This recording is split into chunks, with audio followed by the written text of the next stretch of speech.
even before the 2020 election, there was way more evidence than necessary to know that this laptop was authentic. That's why I was willing to stake my career on it. I had a battle with The Intercept and my editors and was ready to put my name on reporting based on, I knew it was authentic. The evidence was overwhelming. If you actually wanted to know, the evidence was there. But since the election is over and Joe Biden has been safely elected, the New York Times, the Washington Post, CNN, and here's CBS all came out. And there you see CBS's admission, quote, copy of what's believed to be Hunter Biden's laptop data turned over by repair shop to FBI shows no tampering, analysis said. So they were able to confirm, A, that it came exactly the way that the Trump campaign and people promoting this material said it did, which is Hunter Biden left it at that laptop in Delaware and never picked it up. It became their property and he turned it over to the FBI. And most importantly, it's completely authentic. It was never tampered with. The documents were true all along. Not a single media outlet, not one media outlet that we just showed you and all the others that we didn't, that repeated this lie before the election, not a single one has gone back and told their audience, looked in the camera and said, look, you probably remember before the election, we told you these documents were fake. We told you that Russia was behind the leak. It has since emerged, definitive proof that these documents were in fact genuine, that Russia had no role, and so what we told you was fake, was false. We thereby retract it, we apologize for it, and this is how we got it wrong. Not a single one has done that, or even mentioned this long line of reporting that subsequently authenticated the documents and grappled with how they told this lie because they wanted to tell the lie. They don't need to apologize for the lie because their audience is glad they lied. Because they know these media outlets are partisan activists. They wanted the media outlets to lie on behalf of Joe Biden. The Intercept, despite the huge conflict it had with me, I left in a very loud way. It was covered by every media outlet at my departure because my argument was a week earlier you lied and said this archive was Russian disinformation and as a result refused to let me publish it. Never once said, you know what, he was right. They don't need to apologize because they're a closed system of information. Whatever disrupts their narrative, they ignore. They have that power. So often, the biggest news items in conservative media aren't debunked or disputed in liberal media outlets or in corporate media. They're simply ignored. You'd be amazed how often Democratic partisans and establishment liberals have no idea what the stories are outside of CNN and MSNBC because they don't never hear of them. They lived in a closed information system. These outlets don't air dissent. They don't put anyone on who has a different perspective of the world, except in the approved ways. And so these stories never penetrate. And that is absolutely true of this new development in this story that sheds remarkable light on this entire series of events. Because as it turned out, Michael Morrell, who was the former CIA director under President Obama, he was the acting CIA director who was an ardent supporter of Hillary Clinton. And let's just stop there for 1 second before we get to this letter to point out that in 2016, George Bush and Dick Cheney's CIA director, Michael Hayden, went to the Washington Post to endorse Hillary Clinton and write an article saying Donald Trump is a Russian agent unqualified for the presidency. Michael Morrell, Obama's CIA director, so one from a Republican, now a Democrat, went to the New York Times and did the same thing. Ardently endorsed Hillary Clinton and said Donald Trump is an agent of the Kremlin and therefore unqualified for the presidency. Why was the entire CIA, the directors under first George Bush and then Barack Obama, so united in their desire to stop Donald Trump from ascending to the presidency and ensuring Hillary Clinton won instead? And then here those same people are in 2020, the same exact people who signed that letter, who spread lies to the American people to interfere in our politics with a disinformation campaign with the aid of the media, who did the same thing. And so now that the Republicans have control of the House and are able to engage in oversight and investigations, one of the things they're investigating is the origins of that letter. As they should. That was the CIA interfering in our politics, our domestic politics, the one thing they're never supposed to do, and doing so with lies. So the House to their credit, wants to find out what happened. And so they interviewed one of the key people who organized the letter, former CIA director under Obama, acting CIA director, deputy director of the CIA, Michael Morrell. And here in this letter, Jim Jordan, who is the chairman of the Judiciary Committee, along with Michael Turner, who's the chairman of the Intelligence Committee, wrote a letter to Anthony Blinken, the current Secretary of State, who at the time was a senior advisor in the Biden campaign, asking him about the role that he, Anthony Blinken, played in organizing this letter. And the reason they know he did that was because Michael Morrell testified that he did. So here we have on the screen the key excerpts that are brand new facts about who was really behind this letter. How did this letter come to deceive the American public and interfere in and manipulate the 2020 election? And they interviewed Michael Morrell. Here's the letter. It says, quote, "The committees, meaning the Judiciary and Intelligence Committees, recently conducted a transcribed interview with Michael Morrell, a former deputy director of the CIA and one of the 51 signatories of the public statement.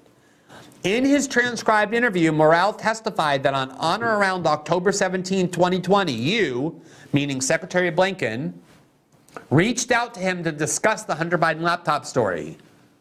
At the time, you served as a senior advisor to the Biden campaign. According to Morrell, although your outreach was couched as simply gathering Morrell's reaction to the Post story, it set in motion the events that led to the issuance of the public statement.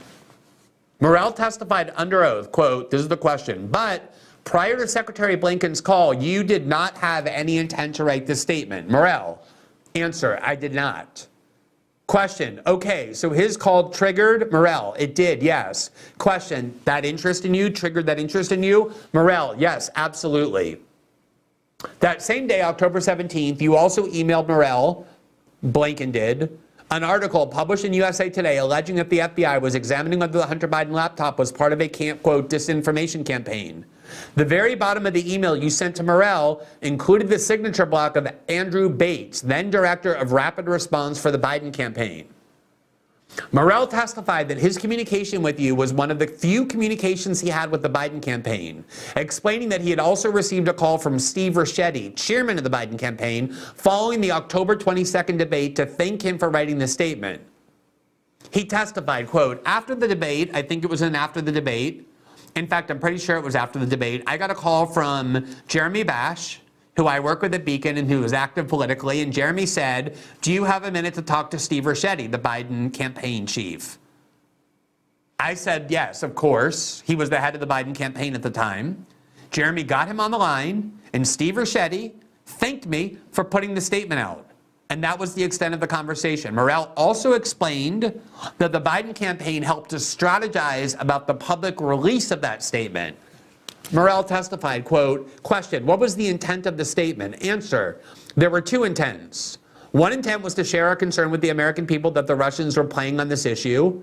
And two, it was to help Vice President Biden. Chairman Jordan, question, you wanted to help the Vice President, why?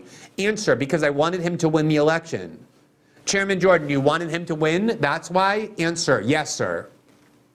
So, it's not surprising, but it's nonetheless proof that the reason these CIA operatives and these intelligence officials interfered in our 2020 election that way is with the specific purpose of facilitating a specific outcome, namely the defeat of Donald Trump and the victory of Joe Biden. Why are the senior members of the intelligence community, why were they so desperate to make sure Donald Trump lost both in 2016 and 2020?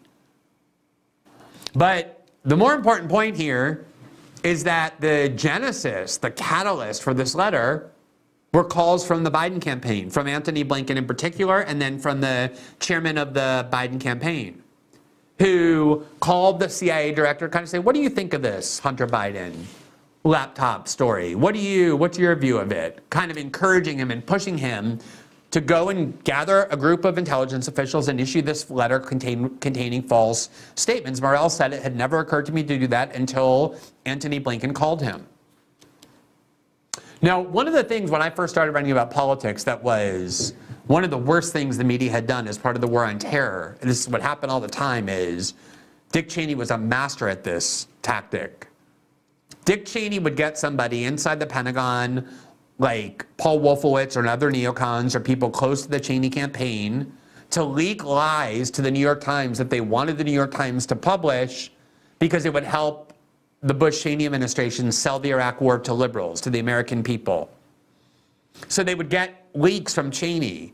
Intelligence shows that Saddam Hussein is on the market for aluminum tubes of the kind that can only be used for nuclear weapons.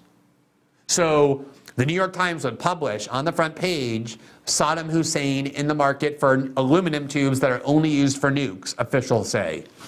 And it came from Dick Cheney. That day, Dick Cheney would then go on to meet the press, and he would be asked, you keep saying Saddam Hussein has an active nuclear weapons program. What evidence can you show us? And Dick Cheney would say, obviously, I can't show you any evidence because it's classified. I can't, unfortunately, reveal intelligence with you. But look today in the New York Times. Just go read the New York Times this morning. Even they say that Saddam Hussein is on the market for aluminum tubes of the kind that can only be used for nuclear weapons. So Cheney would cause the leak filled with lies, and then he would cite that leak as though it didn't come from him, as though it was completely independent and provided independent, neutral proof for what he was saying. And according to Mike Morrell's testimony under oath, that's exactly what happened here. The Biden administration injected into the bloodstream of the intelligence community their need for this letter. They then went and published this letter that was very cautious in what it said, knowing the media would take it and exaggerate it and say it said things it didn't say. They left out the part where they admitted they had no evidence. And then Joe Biden, when he was on the few occasions asked by reporters about the revelations of the New York Post, about what his son was doing in Ukraine and what he was doing in China and pursuing profitable deals, Joe Biden would say, that's Russian disinformation. One of the few times a reporter asked Joe Biden about this was during the campaign was when Bo Erickson of CBS News took a microphone and put it in Biden's face after he was getting off his campaign plane. And all he did was say, Mr. President or Mr. Vice President, what is your response to these revelations that show that your son was trading on your name in Ukraine and that you were part of profitable deals in China trading on your name? And Biden would say, what are you doing, working for Putin? Citing this letter that the Biden campaign actually helped arrange. And for doing his job, Bo Erickson was mauled on social media by his colleagues, by other journalists, who accused him of doing the work of the Kremlin because he was pursuing how it turned out to be all along accurate documents, accurate materials. And then Joe Biden himself, in the two debates that he had with Donald Trump, where Trump brought up this laptop, said, oh, everyone knows that's Russian. You're doing Putin's bidding. So it was the Biden campaign that originated this lie we now know, working with their allies of the intelligence community, getting their allied media outlets to spread this lie 2 weeks before the campaign, getting their allied big tech firms to censor the reporting, and then having Joe Biden himself cite this lie, this false letter of disinformation from the CIA as though he had nothing to do with it, claiming, oh, I don't know, the CIA says this is Russia, so I don't need to answer this. Do you see this multi-institutional scam that this was? And as I just said a few minutes ago, the thing that amazes me the most is that there is an essential blackout on this information about the role the Biden administration played. I'm not saying that blackout is absolute. If you try hard enough, you can probably find a CNN article or a New York Times article that alludes to it and mentions it on the way to debunking it and dismissing it. But I will guarantee you that you have, on the one hand, conservative outlets that have treated this as the extraordinarily important revelation it is, given the magnitude of this lie. And I will guarantee you that 95%, maybe more, of news consumers of liberal outlets like CNN, the New York Times, and the Washington Post, and NBC News don't have a negative opinion of this story. They have no idea that it took place. That is how partisan and polarized our media is. They just block out stories that undermine their narrative in any way. And so you have this gigantic revelation, that most people in the country won't end up hearing about unless they listen to independent media, like the show, or the now dead Tucker Carlson program, or other shows that aren't captive to this narrative. And that is amazing, because it is crucial to realize where the disinformation comes from. It comes from those people who constantly claim they're combating it.